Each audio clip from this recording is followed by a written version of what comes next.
Ya, baik. Selamat datang kembali di channel Tanya Soal. Di video kali ini kita akan lanjutkan kembali pembahasan soal TKA Matematika untuk tingkat SMP yang kita ambil dari buku Ekspres TKA dari penerbit Erlangga, salah satu buku yang kita approve sebagai buku latihan dalam persiapan menghadapi TKA. Dan apabila kamu membutuhkan referensi pembahasan soal-soal lainnya, kamu bisa klik playlist yang sudah kita cantumkan di kolom deskripsi. Dan terima kasih buat kamu yang sudah mensupport channel ini dengan cara like, subscribe, dan juga men-share informasi channel ini kepada teman-teman yang lain. Dan khususnya buat kamu yang sudah join dan bergabung di membership channel kita. Dengan bergabung di membership, kamu bisa mendapatkan akses ke video-video yang kita buat khusus untuk para member yang sudah bergabung di channel ini. Baik, kita bahas soal di video kali ini. Perhatikan garis bilangan dan pernyataan-pernyataan berikut. Poin pertama, nilai bilangan A lebih kecil daripada C. Jadi kalau digambarkan dalam satu garis bilangan, maka semakin ke kiri, maka nilai bilangannya akan semakin kecil, dan semakin ke kanan, maka nilainya semakin besar. Kita perhatikan posisinya A dan C, bahwa A lebih kiri dibandingkan dengan C, maka nilai bilangan A lebih kecil dari C berarti bernilai benar. Kita lanjutkan dengan poin yang kedua. Nilai B adalah negatif 3. Kita hitung mundur 0, min 1, min 2. Berarti kalau kita tuliskan nilai B itu min 3, A itu min 4. Dan sebaliknya kalau dari 0 kita hitung maju 0, 1, 2, 3, 4, 5. Jadi nilai B adalah minus 3 sesuai ya. Jadi kita berikan tanda benar di pernyataan kedua. Bilangan A, B, C, dan D yang terbesar adalah A. Jadi salah ya, karena A justru adalah yang paling kiri, berarti nilainya paling kecil. Jadi pernyataan nomor 3 tidak tepat. Kemudian yang poin keempat, A lebih kecil daripada B. A lebih di kiri dibandingkan B, berarti benar. B lebih besar daripada C, salah. Dan C lebih kecil daripada D, benar. Jadi kan ada satu yang salah, otomatis yang ini juga tidak tepat. Maka pernyataan benar hanya di poin 1 dan 2. Dengan demikian kita pilih jawabannya di option A. Kita lanjutkan ke soal berikut. Diketahui M sama dengan min 4 kali 5 bagi 10 dan N sama dengan 9 kurang 12 dikurang minus 6. Berdasarkan informasi tersebut, pilihlah semua jawaban yang benar. Jawaban benar lebih dari 1. Kita hitung satu persatu. Nilai M sama dengan minus 4 kali 5 dibagi 10. Maka nilai M min 4 kali 5 menjadi min 20 dibagi 10. Hasilnya min 2. Untuk nilai N, nilainya adalah 9. Dikurang 12 dikurang min 6. 9 dikurang 12 negatif 3. Negatif dikurang jadi tambah 6. Maka nilai N adalah 3. Kita perhatikan pernyataan pertama. Nilai M adalah minus 2. Berarti benar. Nilai N adalah negatif 9. Tidak tepat. Hasil dari M kali N dikurang 7. Berarti negatif 2 dikali 3 dikurang 7. Negatif 6 dikurang 7, hasilnya negatif 13, berarti poin ketiga benar. Kemudian hasil dari M tambah N, negatif 2 ditambah 3, hasilnya 1. Di soal disebutkan hasilnya negatif 11, berarti tidak tepat. Dengan demikian yang benar adalah di poin 1 dan poin ketiga. Kita lanjutkan ke soal selanjutnya. Hasil dari 13 dikurang negatif 2 dikali 3 dibagi negatif 16 kurang 3 tambah 10. Kita tuliskan dulu menjadi 13. Di sini kita jumpai negatif dan negatif menjadi tambah 2. Kemudian dikali 3. Kemudian dibagi negatif 16 kurang 3 ditambah 10. 13 tambah 2 menjadi 15. Dikali 3 dibagi. Min 16 dikurang 3 min 19. Min 19 tambah 10 menjadi minus 9. 15 kali 3 45. 45 dibagi negatif 9, hasilnya negatif 5. Dengan demikian jawaban yang benar di option D. Kita lanjutkan ke soal selanjutnya. Diketahui bilangan bulat A, B, dan C berdasarkan informasi tersebut. Tentukan benar atau salah untuk setiap pernyataan berikut.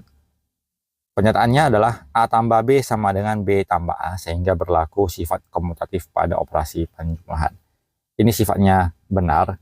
Kita bisa buktikan dengan membuat sembarang angka, katakanlah A-nya nilainya sama dengan 10 misalkan, kemudian B-nya nilainya sama dengan 5.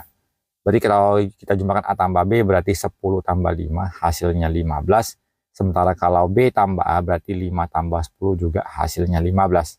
Hasilnya sama berarti sifatnya benar. Kemudian kita lanjutkan ke poin berikutnya. A dibagi B kurang C sama dengan A bagi B dikurang A bagi C. Sehingga berlaku sifat distributif pada operasi pembagian terhadap pengulangan. Kita misalkan saja nilai C-nya sama dengan 3. Kalau kita kerjakan yang di pertama, 10 dibagi 5 kurang 3, berarti sama dengan 10 dibagi 2, memberikan hasil 5. Kalau kita gunakan sifat yang di sebelah kiri menjadi 10 bagi 5, dikurang 10 bagi 3. Jawabannya menjadi 2 dikurang 10 per 3. Kalau kita kerjakan berarti menjadi negatif 4 per 3. Hasilnya berbeda, berarti pernyataannya salah.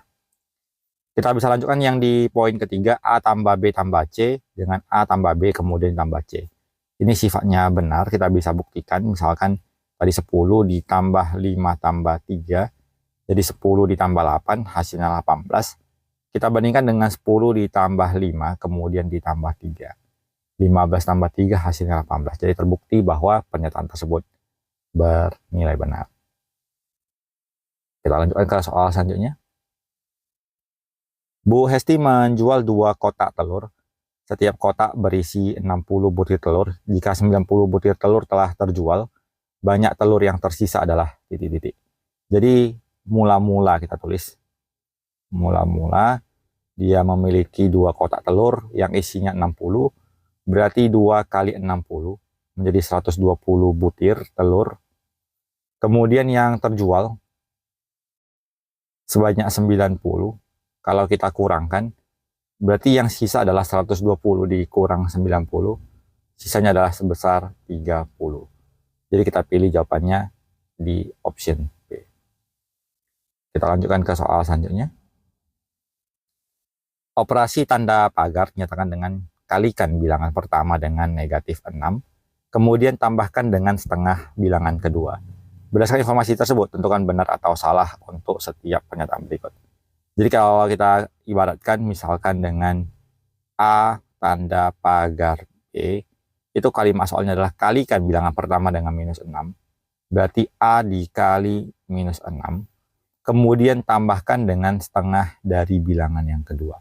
Kita ikuti polanya, menjadi 3 tanda pagar negatif 12, berarti sama dengan 3 dikali negatif 6, ditambah setengah kali negatif 12. Negatif 18 ditambah negatif 6, hasilnya negatif 24. Berarti pernyataannya benar. Kita lanjut.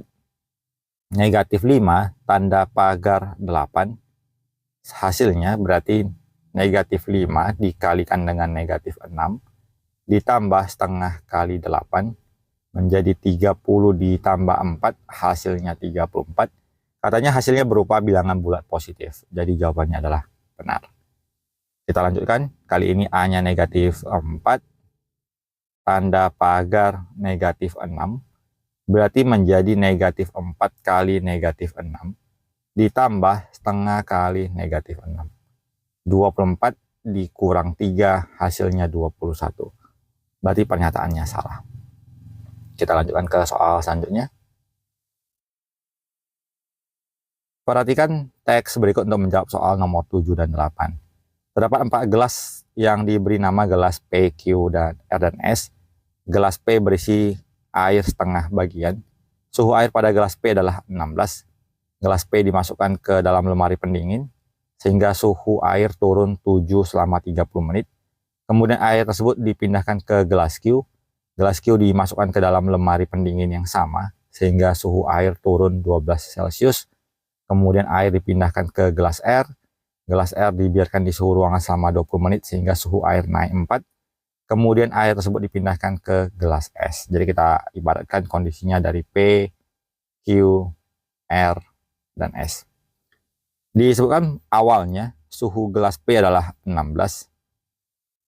Kemudian ini dibiarkan mendingin, turun 7 selama 30 menit. Berarti kurang 7 menjadi, kurang 7, bukan kurang 9-nya, kurang 7, berarti hasilnya menjadi 9 derajat Celcius. Kemudian air tersebut dipindahkan ke gelas Q. Jadi suhu awal gelas Q adalah 9. Kemudian dimasukkan ke lemari pendingin yang sama, sehingga suhu air turun 12. Berarti berkurang 12 menjadi negatif 3.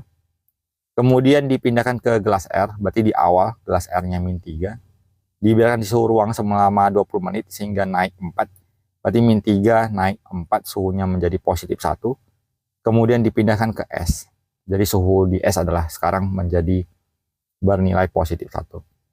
Kita perhatikan di soal nomor 7. Berdasarkan pernyataan tersebut ya, pilih semua jawaban yang benar, kemudian jawaban yang benar lebih dari 1.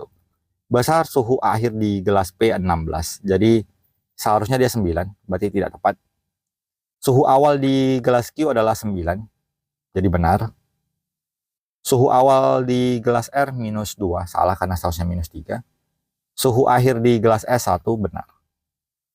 Kita lanjutkan ke soal ke-8. Air dengan suhu terendah di gelas Q.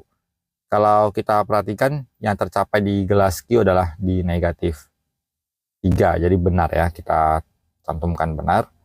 Air dengan suhu tertinggi di gelas P, 16 tadi, juga benar. Kemudian untuk suhu awal di gelas Q, suhu awal gelas Q kurang dari suhu awal gelas S. Jadi suhu awal Q 9 dibandingkan dengan S itu lebih besar. Jadi kalau katanya kurang, berarti pernyataannya salah. Jadi demikian pembahasan soal yang bisa kita tampilkan di kesempatan kali ini. Semoga bisa diikuti dan dipahami, semoga bermanfaat, dan sampai jumpa di video selanjutnya.